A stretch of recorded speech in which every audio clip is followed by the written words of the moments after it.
MP में चुनाव की रैली के दौरान कांग्रेस पर खूब जमकर बरसे अखिलेश यादव। अखिलेश ने कांग्रेस को बताया बीजेपी की बी टीम। जातिगत जनगणना को लेकर लगाए कांग्रेस पर गंभीर आरोप। कमलनाथ पर अखिलेश यादव ने कसा तंज। अखिलेश बोले उनके नाम में ही बीजेपी का चुनाव चिन्ह, इसीलिए कांग्रेस वाले देते हैं बीजेपी का साथ। चलिए आपको बताते हैं अखिलेश ने रैली के दौरान क्या कहा। इन दिनों अखिलेश यादव मध्य प्रदेश विधानसभा चुनाव को लेकर चुनावी रैली कर रहे हैं। इस दौरान अखिलेश यादव बीजेपी को कम बल्कि कांग्रेस पर ज्यादा हमलावर होते नजर आ रहे हैं। इतना ही नहीं, अखिलेश यादव ने तो यहां तक कह दिया कि कांग्रेस को कभी वोट मत देना, वह बहुत चालू पार्टी है। इसी के साथ ही अखिलेश ने कांग्रेस को बीजेपी का बी टीम बता डाला। अखिलेश ने कहा कि कांग्रेस नहीं चाहती कि समाजवादी पार्टी उनकी सहयोगी बने। आज कांग्रेस आम आदमी पार्टी के खिलाफ ही बोल रही है। अखिलेश ने कहा कि कांग्रेस के पास मौका था कि छोटे दलों को साथ लेकर चले, क्योंकि वो सोचते हैं कि जनता उनके साथ है, लेकिन पीडीए यानी कि पिछड़ा दलित अल्पसंख्यक इस बार उनको जवाब देगा। अखिलेश ने कांग्रेस पर निशाना साधते हुए यह भी कहा कि पार्टी बीजेपी की बी टीम है। आपको बता दें कि मध्य प्रदेश के टीकमगढ़ में जतारा विधानसभा सीट पर अखिलेश यादव ने एक रैली को संबोधित करते हुए कांग्रेस पर निशाना साधा। इस दौरान अखिलेश ने कांग्रेस और बीजेपी पर जमकर निशाना साधा।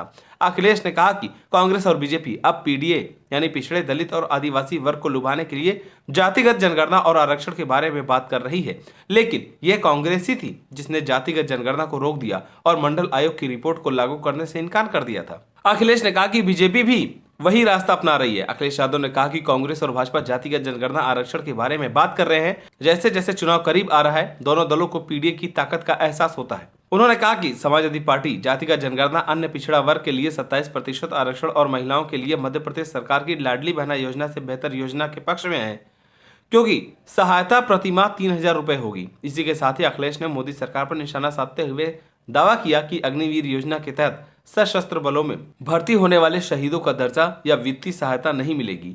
उन्होंने कहा कि मध्य प्रदेश में महिलाओं पर अत्याचार सबसे ज्यादा है, जबकि दलितों और आदिवासी की स्थिति में गंभीर है। अखिलेश ने कहा कि लोगों को उस प्रलोभन के बारे में पता नहीं है जो मार्च 2020 में कमलनाथ सरकार के पतन और शिवराज सिंह चौहान के नेतृत्व में भाजपा सरकार की वापसी के कारण बना। इसी के साथ अखिलेश ने कांग्रेस के पूर्व मुख्यमंत्री कमलनाथ का नाम लिए बिना कहा कि उन्होंने हमको लेकर कुछ कहा है, लगता है उम्र ज्यादा है उनकी, इसीलिए ठीक से नाम हमारा नहीं ले पा रहे। यह उनकी नहीं, उम्र की गलती है। अखिलेश यादव ने कमलनाथ पर तंज कसते हुए कहा कि कांग्रेस के शोषित मुख्यमंत्री के नाम में ही कमल लगा हुआ है, उनके नाम में ही बीजेपी का चुनाव चिन्ह है। प्रदेश के नेता इंडिया गठबंधन को तोड़ना चाहते हैं। प्रदेश के नेता दिल्ली के नेता के इशारों पर ही बोल रहे हैं। कांग्रेस उत्तर प्रदेश में बीजेपी की बी टीम के रूप में कार्य करती है। हम उनकी इज्जत करते हैं। उन्हें याद नहीं आ रहा होगा कि हम उनके मित्र दल हैं। यह गलती उनकी नहीं है, हो सकता है उनकी उम्र की गलती हो। अखिलेश के इन बयानों से अब कई सियासी मायने निकाले जा रहे हैं, क्योंकि अगले साल लोकसभा चुनाव होने वाले हैं। बीजेपी को हराने के लिए विपक्ष ने मिलकर इंडिया गठबंधन बनाया था, लेकिन अखिलेश के इन बयानों से लगता है कि सपा और कांग्रेस आगामी लोकसभा चुनाव भी अलग अलग ही लड़ेंगे।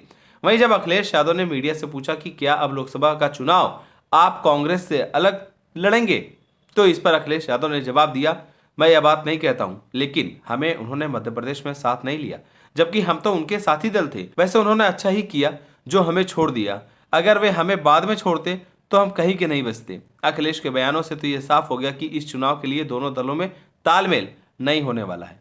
मध्य प्रदेश विधानसभा चुनाव में कांग्रेस द्वारा सपा के लिए एक भी सीट नहीं छोड़ने से नाराज अखिलेश ने संकेत दिया कि उनकी पार्टी उत्तर प्रदेश में कांग्रेस के साथ ऐसा ही व्यवहार कर सकती है।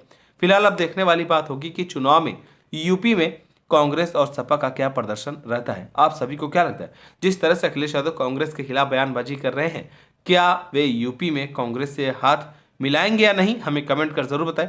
अगर आप नए हैं तो हमारे चैनल को सब्सक्राइब करें।